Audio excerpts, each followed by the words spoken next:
Moll Flanders by Daniel Defoe. Section 18. I had dressed myself up in a very mean habit, for as I had several shapes to appear in, I was now in an ordinary stuff gown, a blue apron, and a straw hat, and I placed myself at the door of the Three Cups Inn in St. John Street.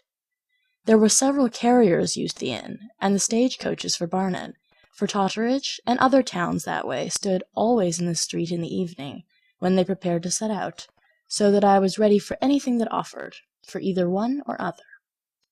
The meaning was this: people come frequently with bundles or small parcels to those inns, and call for such carriers or coaches as they want, to carry them into the country, and there generally attend women, porters' wives, or daughters, ready to take in such things for their respective people that employ them. It happened very oddly that I was standing at the inn gate, and a woman that had stood there before, and which was the porter's wife belonging to the Barnet stage-coach, having observed me, asked if I waited for any of the coaches.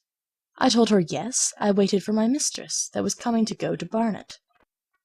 She asked me who was my mistress, and I told her any madam's name that came next me. But as it seemed, I happened upon a name, a family of which name lived at Hadley, just beyond Barnet.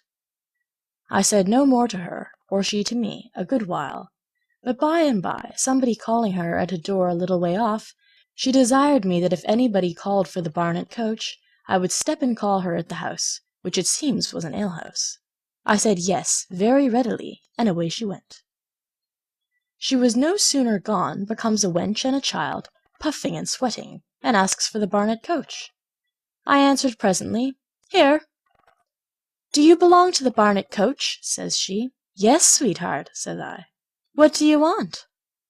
"I want room for 2 passengers," says she. "Where are they, sweetheart?" said I. "Here's this girl, pray let her go into the coach," says she, "and I'll go and fetch my mistress." "Make haste then, sweetheart," says I, "for we may be full else." The maid had a great bundle under her arm, so she put the child into the coach, and I said, "You had best put your bundle into the coach too." "No," says she, "I am afraid somebody should slip it away from the child." "Give to me then," said I, "and I'll take care of it." "Do then," says she, "and be sure you take of it." "I'll answer for it," said I, "if it were good for £20 value." "There, take it then," says she, and away she goes. As soon as I had got the bundle, and the maid was out of sight, I goes on towards the alehouse where the porter's wife was, so that if I had met her, I had then only been going to give her the bundle, and to call her to her business, as if I was going away, and could stay no longer. But as I did not meet her, I walked away, and turning into Charterhouse Lane, then crossed into Bartholomew Close, so into Little Britain, and through the Blue Coat Hospital into Newgate Street. To prevent my being known, I pulled off my blue apron, and wrapped the bundle in it, which before was made up in a piece of painted calico, and very remarkable. I also wrapped up my straw hat in it, and so put the bundle upon my head. And it was very well that I did thus, for coming through the Blue Coat Hospital, who should I meet but the wench that had given me the bundle to hold. It seems she was going with her mistress, whom she had been gone to fetch to the Barnet coaches. I saw she was in haste, and I had no business to stop her, so away she went, and I brought my bundle safe home to my governess. There was no money, nor plate or jewels in the bundle, but a very good suit of Indian damask, a gown, and a petticoat, a laced head and ruffles of very good Flanders lace, and some linen and other things, such as I knew very well the value of. This was not indeed my own invention, but was given me by one that had practised it with success, and my governess liked it extremely. And indeed I tried it again several times, though never twice near the same place, for the next time I tried it in Whitechapel, just by the corner of Petticoat Lane, where the coaches stand that go out to Stratford and Bow, and that side of the country. And another time at the Flying Horse, without Bishopgate, where the Chesting coaches then lay, and I had always the good luck to come off with some booty. Another time I placed myself at a warehouse by the waterside, where the coasting vessels from the north come, such as from Newcastle upon Tyne, Sunderland, and other places. Here, the warehouses being shut, comes a young fellow with a letter, and he wanted a box and a hamper that was come from Newcastle upon Tyne. I asked him if he had the marks of it, So he shows me the letter, by virtue of which he was to ask for it, and which gave an account of the contents, the box being full of linen, and the hamper full of glassware. I read the letter, and took care to see the name and the marks, the name of the person that sent the goods, the name of the person that they were sent to. Then I bade the messenger come in the morning, for that the warehouse-keeper would not be there any more that night. Away went I, and getting materials in a public house, I wrote a letter from Mr. John Richardson of Newcastle to his dear cousin Jemmy Cole in London, with an account that he sent by such a vessel, for I remembered all the particulars to a title, so many pieces of huckaback linen, so many ells of Dutch Holland, and the like, in a box, and a hamper of flint glasses for Mr. Hensell's glass-house, and that the box was marked I.C. No. 1, and the hamper was directed by a label on the cording. About an hour after, I came to the warehouse, found the warehouse-keeper, and had the goods delivered me without any scruple, the value of the linen being about 22 pounds. I could fill up this whole discourse with the variety of such adventures which daily invention directed to, and which I managed with the utmost dexterity, and always with success. At length, as when does the pitcher come safe home that goes so very often to the well, I fell into some small broils, which though they could not affect me fatally, yet made me known, which was the worst thing next to being found guilty that could befall me. I had taken up the disguise of a widow's dress. It was without any real design in view, but only waiting for anything that might offer, as often I did. It happened that while I was going along the street in Covent Garden, there was a great cry of "Stop, thief! Stop, thief!" Some artists had, it seems, put a trick upon a shopkeeper, and being pursued, one of them fled one way, and some another, and one of them was, they said, dressed up in widow's weeds, upon which the mob gathered about me, and some said I was the person, others said no. Immediately came the mercer's journeyman, and he swore aloud I was the person, and so seized on me. However, when I was brought back by the mob to the mercer's shop, the master of the house said freely that I was not the woman that was in his shop, and would have let me go immediately. But another fellow said gravely, "Pray stay till Mr. meaning the journeyman comes back, for he knows her." So they kept me by force near half an hour. They had called a constable, and he stood in the shop as my jailer, and in talking with the constable I inquired where he lived and what trade he was.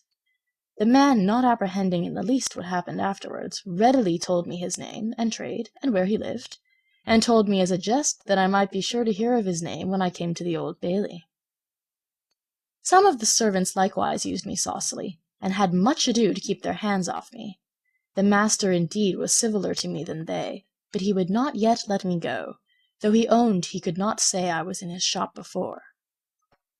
I began to be a little surly with him, and told him I hoped he would not take it ill if I made myself amends upon him in a more legal way another time, and desired I might send for friends to see me have right done me. No, he said, he could give no such liberty. I might ask it when I came before the justice of peace, and seeing I threatened him, he would take care of me in the meantime, and would lodge me safe in Newgate. I told him it was his time now, but it would be mine by and by, and governed my passion as well as I was able.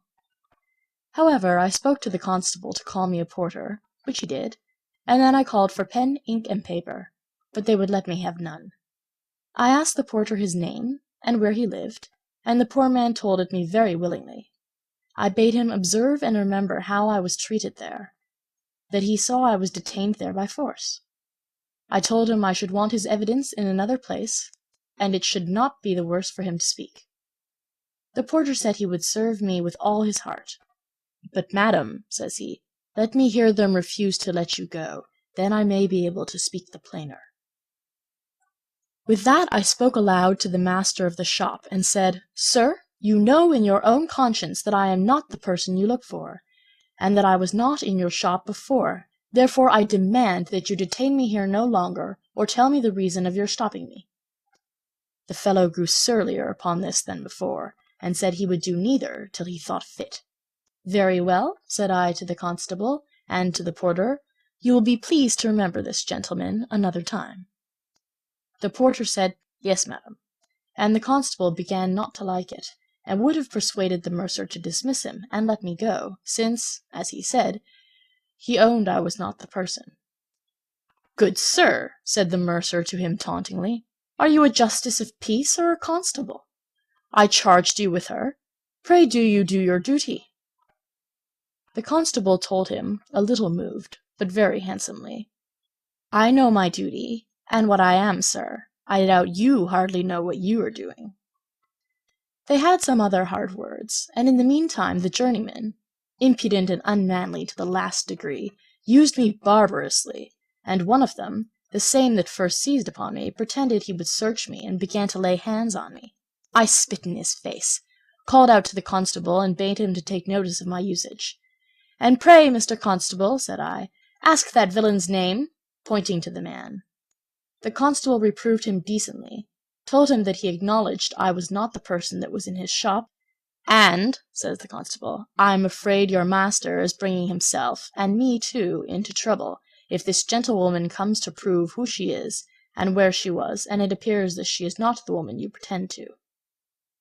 "Damn her," says the fellow again, with an impudent, hardened face. "She is the lady, you may depend upon it. I'll swear she is the same body that was in the shop. You shall hear more of it when Mr. William and Mr. Anthony," those were other journeymen, "come back. They will know her again as well as I." Just as the insolent rogue was talking thus to the constable, comes back Mr. William and Mr. Anthony, as he called them, and a great rabble with them, bringing along with them the true widow that I was pretended to be, and they came sweating and blowing into the shop, and with a great deal of triumph, dragging the poor creature in the most butcherly manner up toward their master, who was in the back shop, and cried out aloud, "Here's the widow, sir. We have catch o' her at last." "What do you mean by that?" says the master. "Why, we have her already. There she sits," says he, "and Mr. says he, can swear this is she." The other man, whom they called Mr. Anthony, replied, "Mr. may say what he will, and swear what he will, but this is the woman, and there's the remnant of satin she stole. I took it out of her clothes with my own hand." I sat still now, and began to take a better heart, but smiled and said nothing. The master looked pale. The constable turned about and looked at me. "Let him alone, Mr. Constable," said I. "Let him go on." The case was plain and could not be denied, so the constable was charged with the right thief, and the mercer told me very civilly he was sorry for the mistake, and hoped I would not take it ill, that they had so many things of this nature put upon them every day, that they could not be blamed for being very sharp in doing themselves justice. "Not take it ill, sir," said I. "How can I take it well? If you had dismissed me when your insolent fellow seized on me in the street and brought me to you, and when you yourself acknowledged I was not the person, I would have put it by and not taken it ill because of the many ill things I believe you have put upon you daily. But your treatment of me since has been insufferable, and especially that of your servant. I must and will have reparation for that." Then he began to parley with me, said he would make me any reasonable satisfaction, and would fain have had me tell him what it was I expected. I told him that I should not be my own judge, the law should decide it for me, and as I was to be carried before a magistrate, I should let him hear there what I had to say. He told me there was no occasion to go before the justice now, I was at liberty to go where I pleased, and so, calling to the constable, told him he might let me go, for I was discharged. The constable said calmly to him, "Sir, you asked me just now if I knew whether I was a constable or justice, and bade me do my duty, and charged me with this gentlewoman as a prisoner. Now, sir, I find you do not understand what is my duty, for you would make me a justice indeed, but I must tell you it is not in my power. I may keep a prisoner when I am charged with him, but 'tis the law and the magistrate alone that can discharge that prisoner. Therefore 'tis a mistake, sir. I must carry her before a justice now, whether you think well of it or not." The mercer was very high with the constable at first, but the constable happening to be not a hired officer, but a good, substantial kind of man, I think he was a corn handler, and a man of good sense, stood to his business, would not discharge me without going to a justice of the peace, and I insisted upon it too. When the mercer saw that, "Well," says he to the constable, "you may carry her where you please. I have nothing to say to her." "But, sir," says the constable, "you will go with us, I hope, for 'tis you that charged me with her." "No, not I," says the mercer. "I tell you I have nothing to say to her." "But pray, sir, do," says the constable. "I desire it of you for your own sake, for the justice can do nothing without you." "Prithee, fellow," says the mercer, "go about your business. I tell you I have nothing to say to the gentlewoman. I charge you in the king's name to dismiss her." "Sir," says the constable, "I find you don't know what it is to be constable. I beg of you don't oblige me to be rude to you." "I think I need not. You are rude enough already," says the mercer. "No, sir," says the constable, "I am not rude. You have broken the peace in bringing an honest woman out of the street, when she was about her lawful occasion, confining her in your shop, and ill-using her here by your servants. And now, can you say I am rude to you? I think I am civil to you in not commanding or charging you in the king's name to go with me, and charging every man I see that passes your door to aid and assist me in carrying you by force. This you cannot but know I have power to do, and yet I forbear it, and once more entreat you to go with me." Well, he would not for all this, and gave the constable ill language. However, the constable kept his temper, and would not be provoked. And then I put in and said, "Come, Mr. Constable, let him alone. I shall find ways enough to fetch him before a magistrate. I don't fear that. But there's the fellow," says I.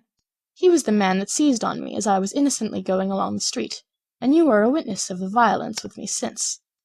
Give me leave to charge you with him, and carry him before the justice." "Yes, madam," says the constable, and turning to the fellow, "Come, young gentleman," says he to the journeyman, "you must go along with us. I hope you are not above the constable's power, though your master is." The fellow looked like a condemned thief, and hung back, then looked at his master, as if he could help him, and he, like a fool, encouraged the fellow to be rude, and he truly resisted the constable, and pushed him back with a good force, when he went to lay hold on him, at which the constable knocked him down, and called out for help, and immediately the shop was filled with people, and the constable seized the master and man and all his servants. The first ill consequence of this fray was that the woman they had taken, who was really the thief, made off, and got clear away in the crowd, and two other that they had stopped also, whether they were really guilty or not, that I can say nothing to. By this time some of his neighbours having come in, and upon inquiry, seeing how things went, had endeavoured to bring the hot-brained mercer to his senses, and he began to be convinced that he was in the wrong.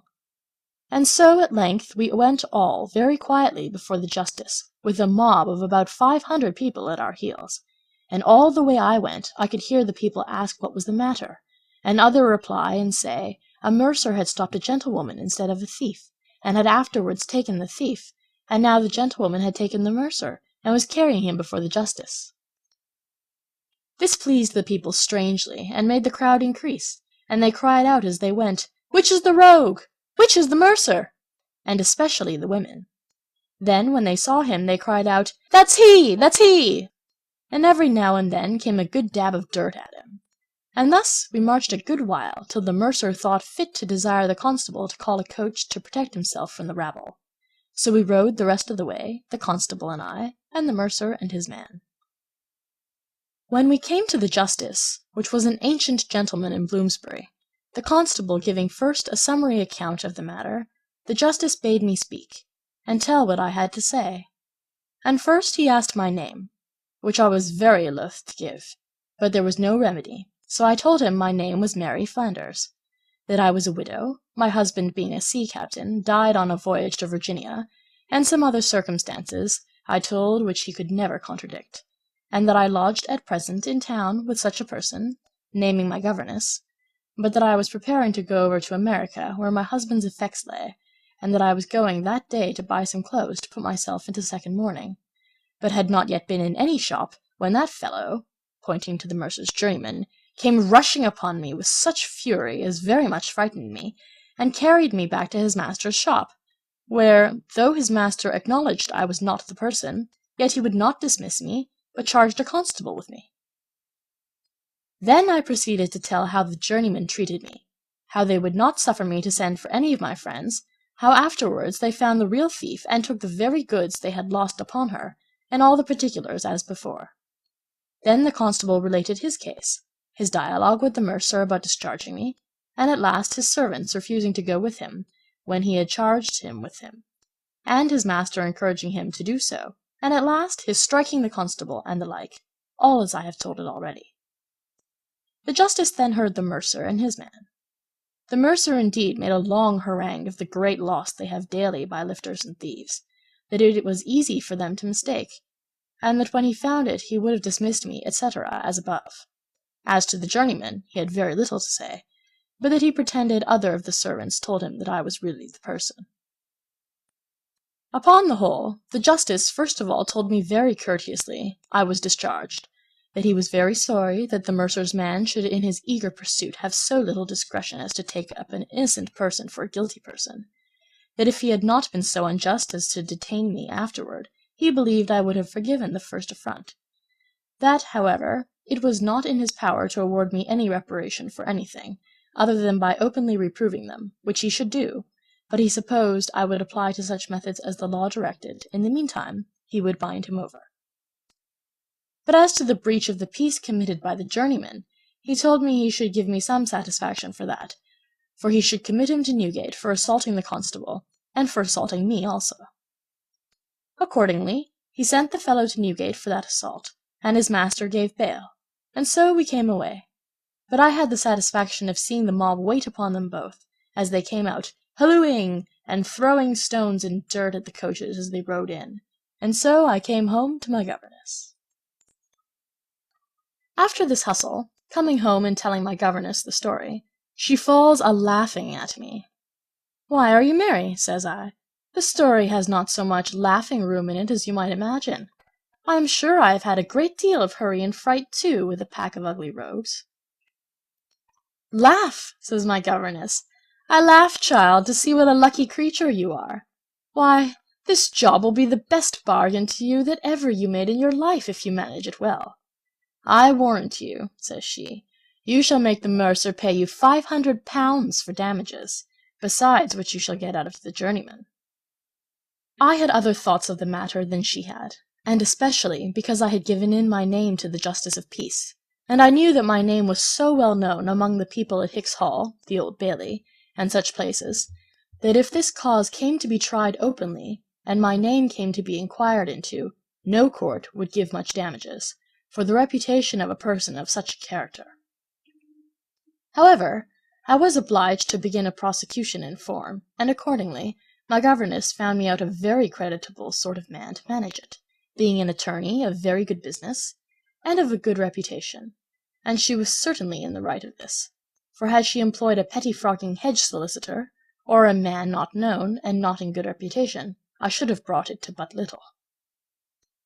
I met this attorney, and gave him all the particulars at large, as they are recited above, and he assured me it was a case, as he said, that would very well support itself, and that he did not question but that a jury would give very considerable damages on such an occasion. So taking his full instructions, he began the prosecution, and the mercer, being arrested, gave bail. A few days after his giving bail, he comes with his attorney to my attorney, to let him know that he desired to accommodate the matter, that it was all carried on in the heat of an unhappy passion, that his client, meaning me, had a sharp provoking tongue, and that I used them ill, gibing at them, and jeering them, even while they believed me to be the very person, and that I had provoked them, and the like. My attorney managed as well on my side, made them believe I was a widow of fortune, that I was able to do myself justice, and had great friends to stand by me too, who had all made me promise to sue to the utmost, and that if it cost me £1,000 I would be sure to have satisfaction, for that the affronts I had received were insufferable.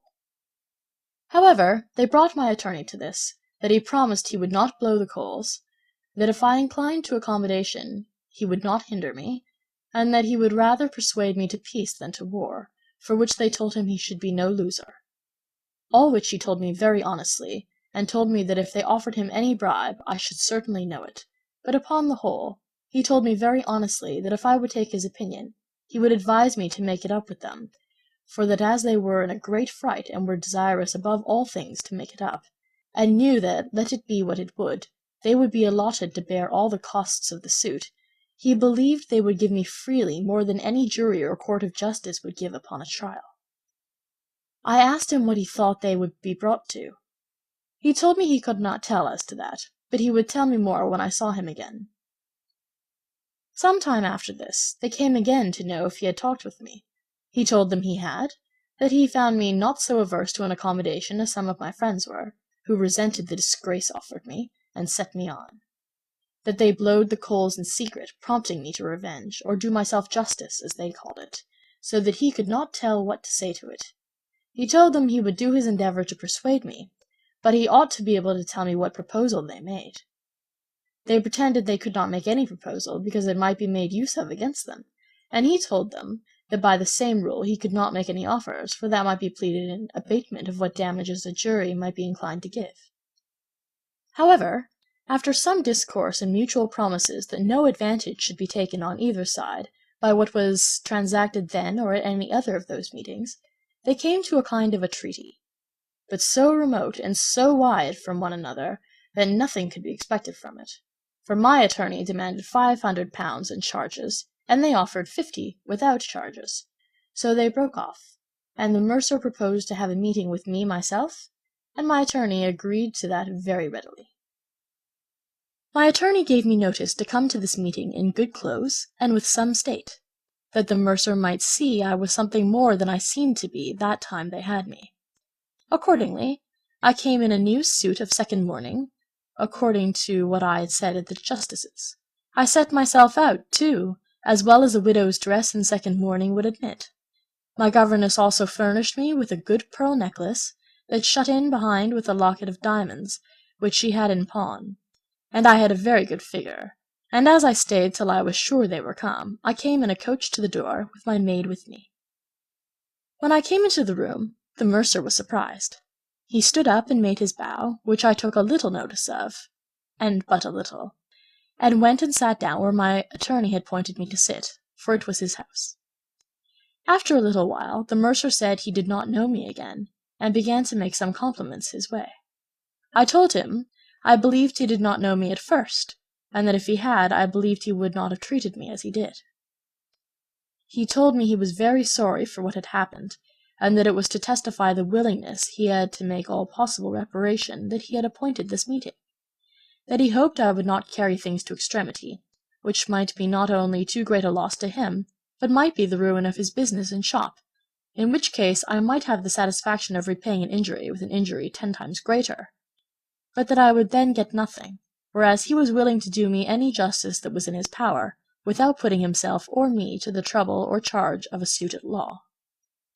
I told him I was glad to hear him talk so much more like a man of sense than he did before, that it was true acknowledgment in most cases of affronts was counted reparation sufficient, but this had gone too far to be made up so, that I was not revengeful, nor did I seek his ruin, or any man else's, but that all my friends were unanimous not to let me so far neglect my character as to adjust a thing of this kind without a sufficient reparation of honour. That to be taken up for a thief was such an indignity as could not be put up, that my character was above being treated so by any that knew me, but because in my condition of a widow I had been for some time careless of myself, and negligent of myself, I might be taken for such a creature, but that for the particular usage I had from him afterwards, and then I repeated all as before, it was so provoking I had scarce patience to repeat it. Well, he acknowledged all, and was might humble indeed. He made proposals very handsome. He came up to £100, and to pay all the law charges, and added that he would make me a present of a very good suit of clothes. I came down to £300, and I demanded that I should publish an advertisement of the particulars in the common newspapers. This was a clause he never could comply with. However, at last he came up, by good management of my attorney, to £150, and a suit of black silk clothes, and there I agreed, and as it were, at my attorney's request, complied with it, he paying my attorney's bill and charges, and gave us a good supper into the bargain. When I came to receive the money, I brought my governess with me, dressed like an old duchess, and a gentleman very well dressed, who he pretended courted me, but I called him cousin, and the lawyer was only to hint privately to him that this gentleman courted the widow. He treated us handsomely indeed, and paid the money cheerfully enough, so that it cost him £200 in all, or rather more. At our last meeting, when all was agreed, the case of the journeyman came up, and the mercer begged very hard for him, told me he was a good man that had kept a shop of his own and been in good business, had a wife and several children, and was very poor, that he had nothing to make satisfaction with, but he should come to beg my pardon on his knees if I desired it, as openly as I pleased. I had no spleen at the saucy rogue, nor were his submissions anything to me, since there was nothing to be got by him. So I thought it was as good to throw that in generously as not. So I told him I did not desire the ruin of any man, and therefore, at his request, I would forgive the wretch. It was below me to seek any revenge. When we were at supper, he brought the poor fellow in to make acknowledgment, which he would have done with as much mean humility as his offence was with insulting haughtiness and pride, in which he was an instance of a complete baseness of spirit, impious, cruel, and relentless when uppermost and in prosperity, abject and low-spirited when down in affliction. However, I abated his cringes, told him I forgave him, and desired he might withdraw, as if I did not care for the sight of him, though I had forgiven him. I was now in good circumstances indeed, if I could have known my time for leaving off, and my governess often said I was the richest of the trade in England. And so I believe I was, for I had £700 by me in money, beside clothes, rings, some plate, and 2 gold watches, and all of them stolen, for I had innumerable jobs besides these I have mentioned. Oh, had I even now had the grace of repentance, I had still leisure to have looked back upon my follies, and have made some reparation. But the satisfaction I was to make for the public mischiefs I had done was yet left behind, and I could not forbear going abroad again, as I called it now, than any more I could when my extremity really drove me out for bread. End of section 18. Moll Flanders by Defoe, Section 19. It was not long after the affair with the mercer was made up that I went out in an equipage quite different from any I had ever appeared in before. I dressed myself like a beggar-woman, in the coarsest and most despicable rags I could get, and I walked about peering and peeping into every door and window I came near, and indeed I was in such a plight now that I knew as ill how to behave in as ever I did in any. I naturally abhorred dirt and rags. I had been bred up tight and cleanly, and could be no other, whatever condition I was in, so that this was the most uneasy disguise to me that I ever put on.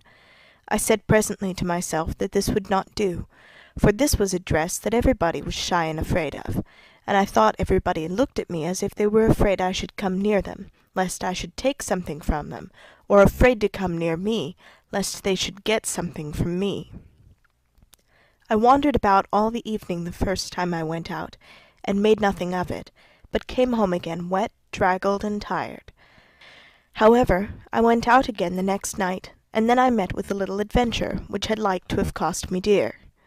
As I was standing near a tavern door, there comes a gentleman on horseback, and lights at the door, and wanting to go into the tavern, he calls one of the drawers to hold his horse. He stayed pretty long in the tavern, and the drawer heard his master call, and thought he would be angry with him. Seeing me stand by him, he called to me, "Here, woman," says he, "hold this horse a while till I go in. If the gentleman comes, he'll give you something." "Yes," says I, and takes the horse, and walks off with him very soberly, and carried him to my governess. This had been a booty to those that had understood it, but never was poor thief more at a loss to know what to do with anything that was stolen.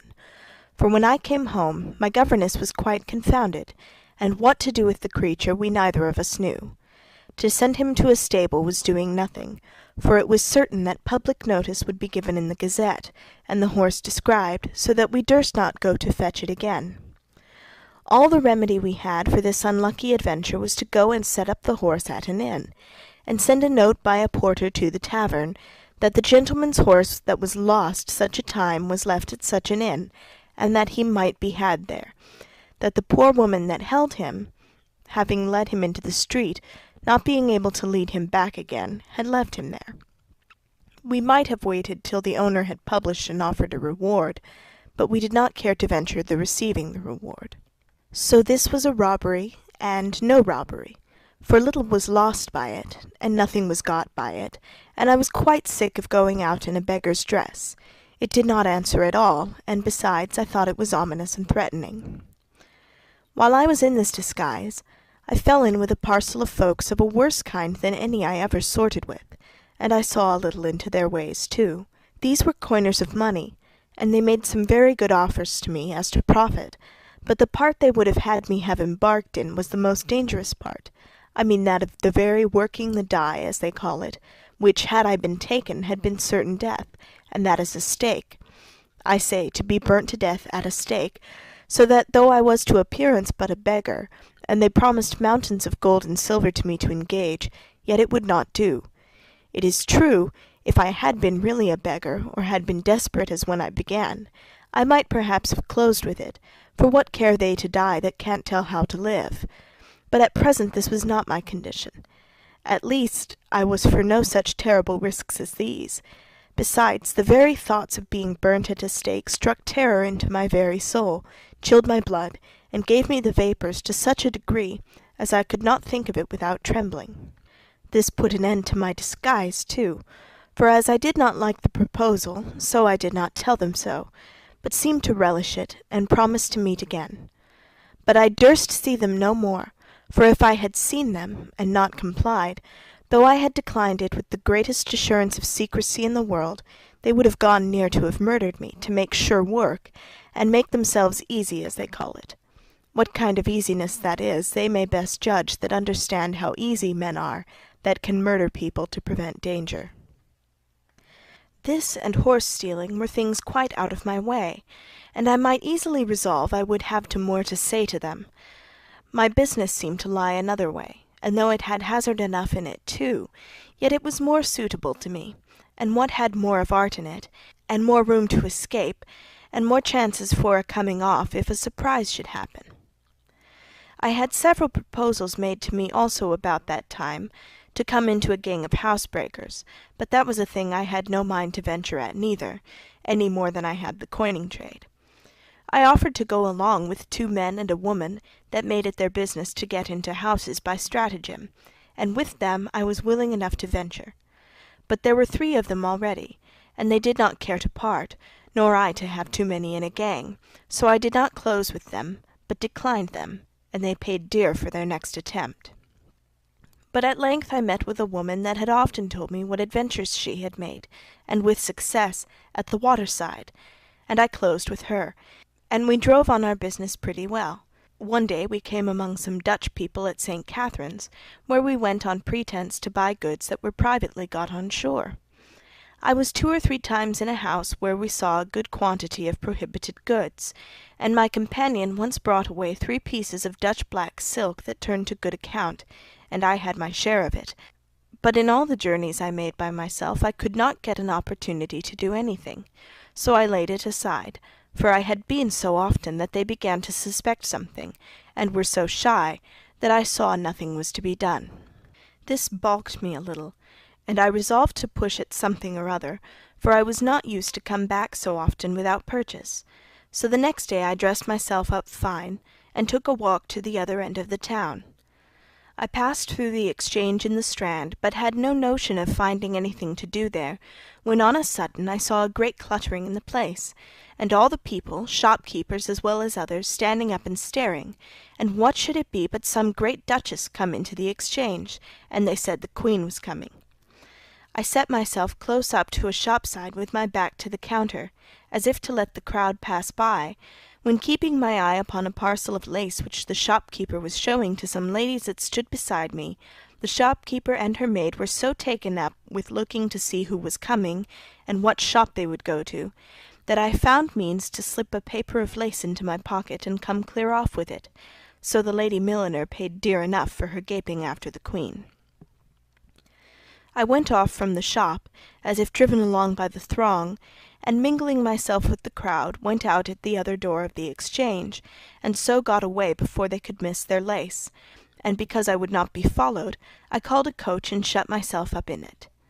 I had scarce shut the coach doors up, but I saw the milliner's maid and 5 or 6 more come running out into the street, and crying out as if they were frightened.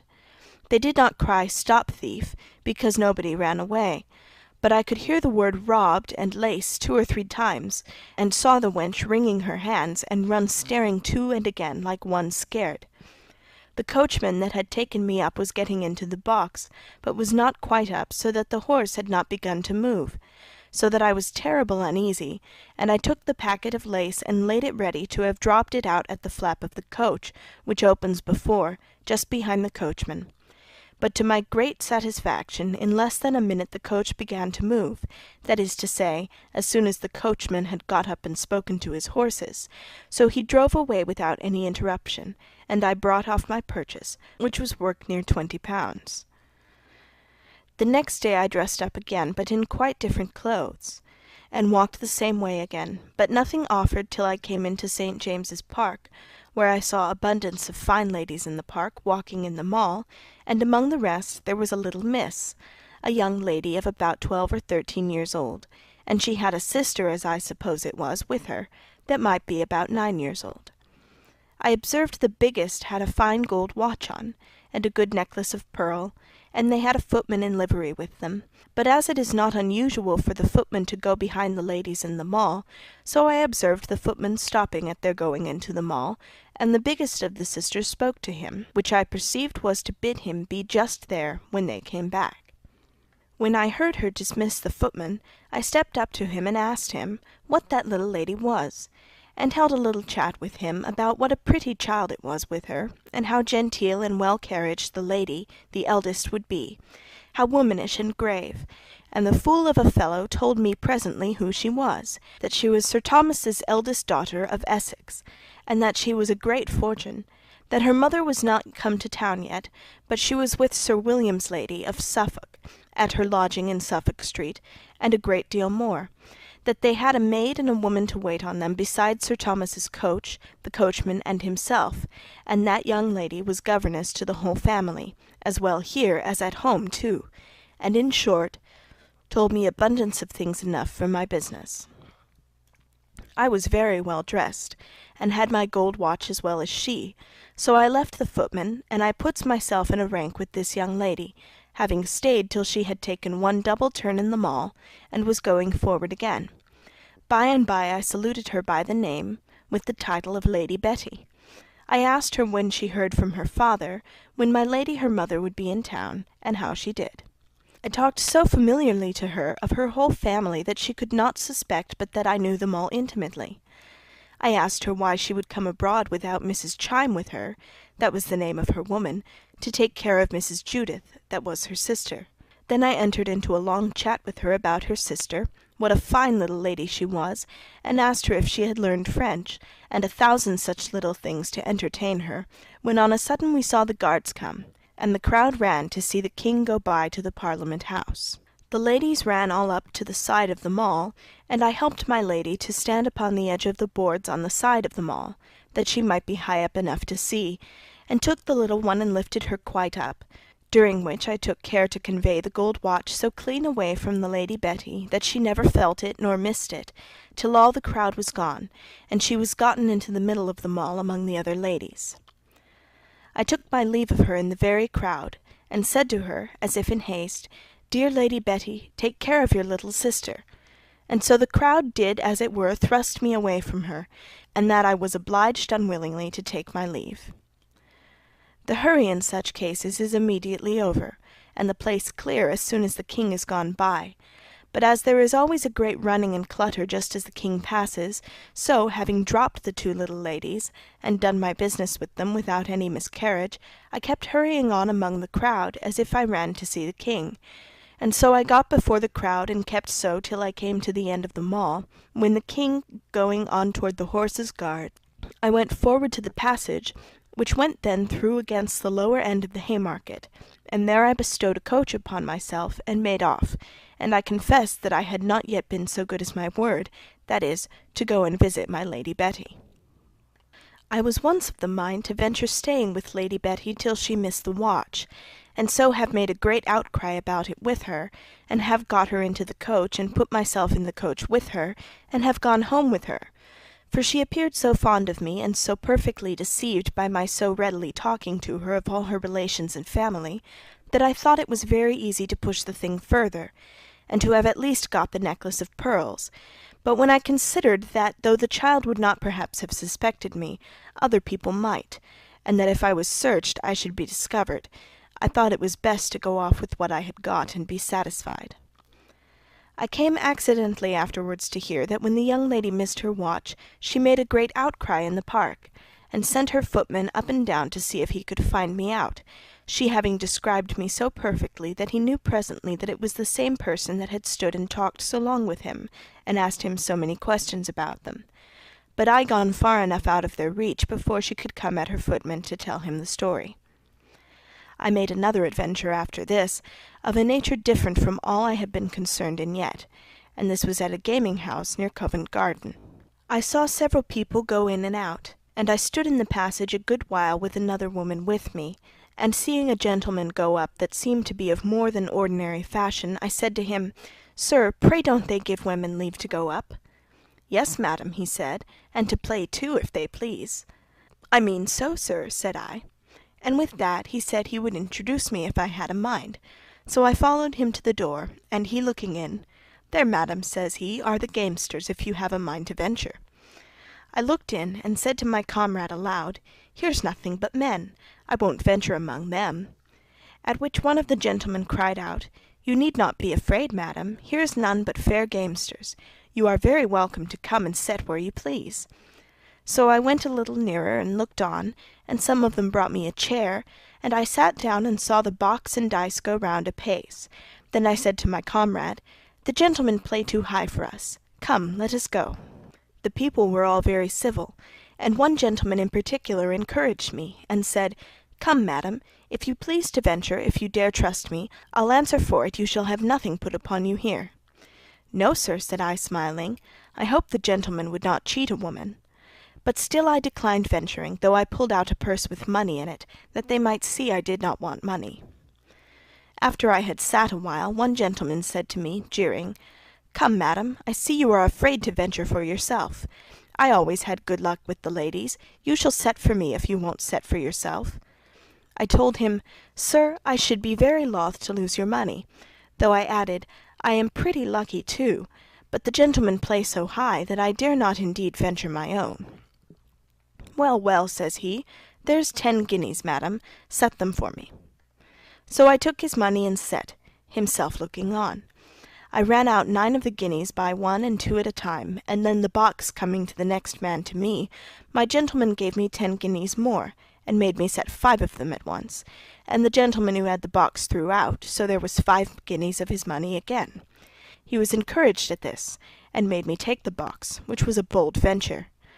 However, I held the box so long that I had gained him his whole money, and had a good handful of guineas in my lap, and which was the better luck, when I threw out, I threw but at 1 or 2 of those that had set me, and so went off easily.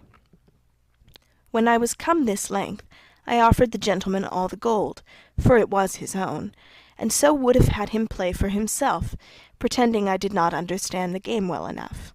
He laughed, and said if I had but good luck, it was no matter whether I understood the game or no, but I should not leave off. However, he took out the 15 guineas that he had put in at first, and bade me play with the rest. I would have told them to see how much I had got, but he said, "No, no, don't tell them. I believe you are very honest, and it is bad luck to tell them." So I played on. I understood the game well enough, though I pretended I did not, and played cautiously. It was to keep a good stock in my lap, out of which I every now and then conveyed some into my pocket, but in such a manner, and at such convenient times, as I was sure he could not see it. I played a great while, and had very good luck for him, but the last time I held the box they set me high, and I threw boldly at all. I held the box till I gained near 80 guineas, but lost above half of it back in the last throw.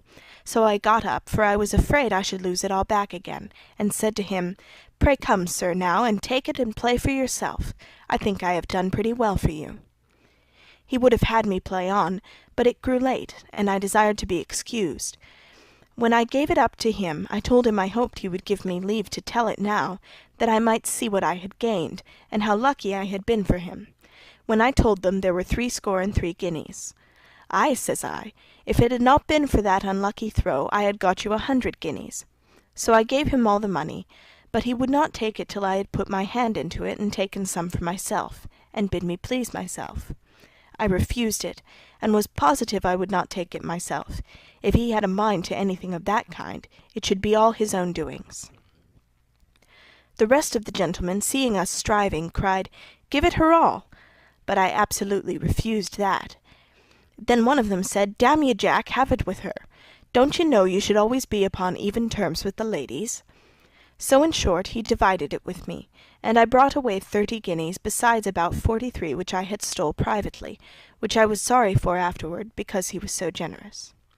Thus I brought home 73 guineas, and let my old governess see what good luck I had at play. However, it was her advice that I should not venture again, and I took her counsel, for I never went there any more. I knew as well as she, if the itch of play came in, I might soon lose that, and all the rest of what I had got. Fortune had smiled upon me to that degree, and I had thriven so much, and my governess too, for she always had a share with me, that really the old gentlewoman began to talk of leaving off while we were well, and being satisfied with what we had got. But I know not what fate guided me. I was as backward to it now as she was when I proposed it to her before, and so in an ill hour we gave over the thoughts of it for the present, and in a word, I grew more hardened and audacious than ever, and the success I had made my name as famous as any thief of my sort had ever been at Newgate, and in the Old Bailey. I had sometime taken the liberty to play the same game over again, which is not according to practice, which however succeeded not amiss, but generally I took up new figures, and contrived to appear in new shapes every time I went abroad. It was not a rumbling time of the year, and the gentlemen being most of them gone out of town, Tunbridge and Epsom and such places were full of people.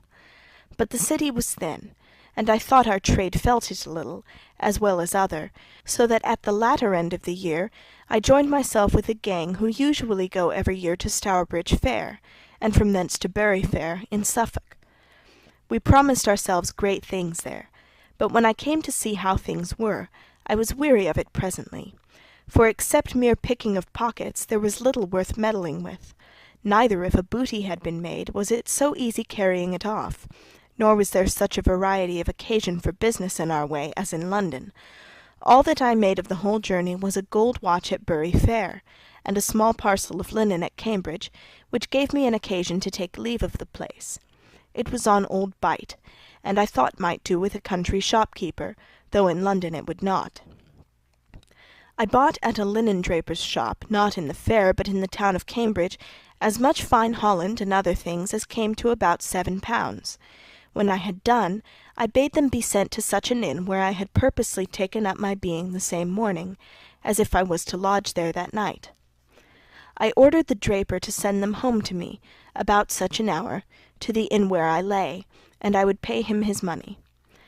At the time appointed the draper sends the goods, and I placed one of our gang at the chamber door, and when the innkeeper's maid brought the messenger to the door, who was a young fellow, an apprentice, almost a man, she tells him her mistress was asleep, but if he would leave the things and call in about an hour, I should be awake, and he might have the money. He left the parcel very readily, and goes his way, and in about half an hour my maid and I walked off, and that very evening I hired a horse, and a man to ride before me, and went to Newmarket, and from thence got my passage in a coach that was not quite full to St. Edmundsbury, where, as I told you, I could make but little of my trade, only at a little country opera-house made a shift to carry off a gold watch from a lady's side, who was not only intolerably merry, but as I thought a little fuddled, which made my work much easier. I made off with this little booty to Ipswich, and from thence to Harwich, where I went into an inn, as if I had newly arrived from Holland, not doubting but I should make some purchase among the foreigners that came on shore there. But I found them generally empty of things of value, except what was in their portmanteaus and Dutch hampers, which were generally guarded by footmen. However, I fairly got one of their portmanteaus one evening out of the chamber where the gentleman lay, the footman being fast asleep on the bed, and I suppose very drunk. The room in which I lodged lay next to the Dutchman's, and having dragged the heavy thing with much ado out of the chamber into mine, I went out into the street to see if I could find any possibility of carrying it off. I walked about a great while, but could see no probability either of getting out the thing, or of conveying away the goods that were in it if I had opened it, the town being so small, and I a perfect stranger in it. So I was returning with a resolution to carry it back again, and leave it where I found it. Just in that very moment I heard a man make a noise to some people to make haste, for the boat was going to be put off, and the tide would be spent. I called to the fellow, "What boat is it, friend," said I, "that you belong to?" "The Ipswich wherry, madam," said he. "When do you go off?" says I. "This moment, madam," says he. "Do you want to go thither?" "Yes," said I, "if you can stay till I fetch my things." "Where are your things, madam?" said he. "At such an inn," said I.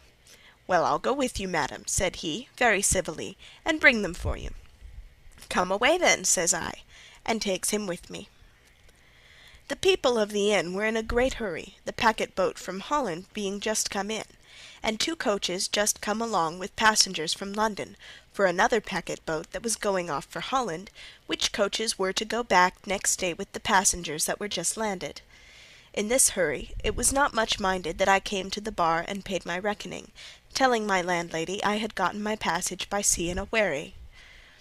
These wherries are large vessels, with good accommodation for carrying passengers from Harwich to London, and though they are called wherries, which is a word used in the Thames for a small boat rowed with 1 or 2 men, yet these are vessels able to carry 20 passengers, and 10 or 15 tons of goods, and fitted to bear the sea.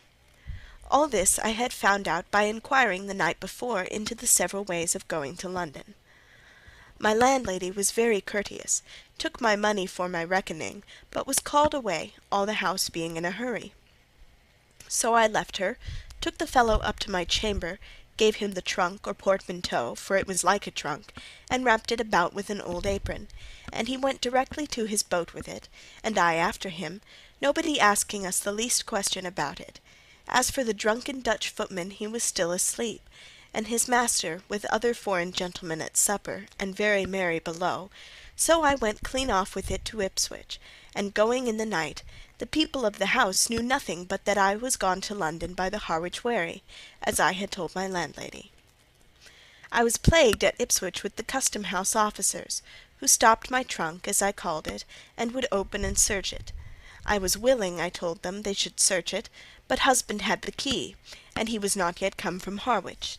This I said, that if upon searching it they should find all the things be such as properly belonged to a man rather than a woman, it should not seem strange to them. However, they being positive to open the trunk, I consented to have it be broken open, that is to say, to have the lock taken off, which was not difficult. They found nothing for their turn, for the trunk had been searched before, but they found several things very much to my satisfaction, as particularly a parcel of money in French pistols, and some Dutch ducatoons or rix dollars, and the rest was chiefly 2 periwigs, wearing linen, and razors, wash-balls, perfumes, and other useful things necessary for a gentleman, which all passed for my husband's, and so I was quit to them. It was now very early in the morning, and not light, and I knew not well what course to take, for I made no doubt but I should be pursued in the morning, and perhaps be taken with the things about me, so I resolved upon taking new measures. I went publicly to an inn in the town with my trunk, as I called it, and having taken the substance out, I did not think the lumber of it worth my concern. However, I gave it the landlady of the house with a charge to take great care of it, and lay it up safe till I should come again, and away I walked into the street. When I was got into the town a great way from the inn, I met with an ancient woman who had just opened her door, and I fell into chat with her, and asked her a great many wild questions of things all remote to my purpose and design, but in my discourse I found by her how the town was situated, that I was in a street that went out towards Hadley, but that such a street went toward the water side, such a street toward Colchester, and so the London road lay there. I had soon my ends of this old woman, for I only wanted to know which was the London road, and away I walked as fast as I could, not that I intended to go on foot, either to London or to Colchester, but I wanted to get quietly away from Ipswich. I walked about 2 or 3 miles, and then I met a plain countryman, who was busy about some husbandry work, I did not know what, and I asked him a great many questions first, not much to the purpose, but at last told him I was going for London, and the coach was full, and I could not get a passage, and asked him if he could tell me where to hire a horse that would carry double, and an honest man to ride before me to Colchester, that so I might get a place there in the coaches. The honest clown looked earnestly at me, and said nothing for above half a minute, when, scratching at his poll, "A horse, say you, and to Colchester to carry double? Why, yes, mistress, alack a day, you may have horses enough for money." "Well, friend," says I, "that I take for granted. I don't expect it without money." "Why, but mistress," says he, "how much are you willing to give?" "Nay," says I again, "friend, I don't know what your rates are in the country here, for I am a stranger. But if you can get one for me, get it as cheap as you can, and I'll give you somewhat for your pains." "Why, that's honestly said too," said the countryman. "Not so honest neither," said I to myself, "if thou knewest all." "Why, mistress," says he, "I have a horse that will carry double, and I don't much care if I go with myself with you," and the like. "Will you?" says I. "Well, I believe you are an honest man. If you will, I shall be glad of it. I'll pay you in reason." "Why, look ye, miss," says he, "it won't be out of reason with you then. If I carry you to Colchester, it will be worth 5 shillings for myself and my horse, for I shall hardly come back to-night." In short, I hired the honest man and his horse, but when we came to a town upon the road, I do not remember the name of it, but it stands upon a river, I pretended myself very ill, and I could go no further that night but if he would stay there with me, because I was a stranger, I would pay him for himself and his horse with all my heart. This I did, because I knew the Dutch gentlemen and their servants would be riding upon the road that day, either in the stage coaches or the riding post,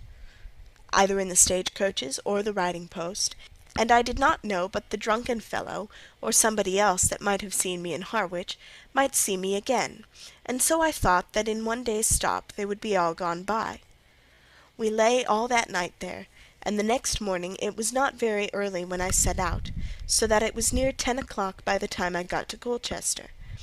It was no little pleasure that I saw the town where I had so many pleasant days, and I made many enquiries after the good old friends I had once had there, but could make little out. They were all dead or removed. The young ladies had all been married or gone to London, the old gentleman and the old lady that had been my early benefactress all dead, and which troubled me most, the young gentleman, my first lover, and afterwards my brother-in-law, was dead, but 2 sons, men grown, were left of him, but they too were transplanted to London. I dismissed my old man here, and stayed incognito for 3 or 4 days in Colchester, and then took a passage in a waggon, because I would not venture being seen in the Harwich coaches.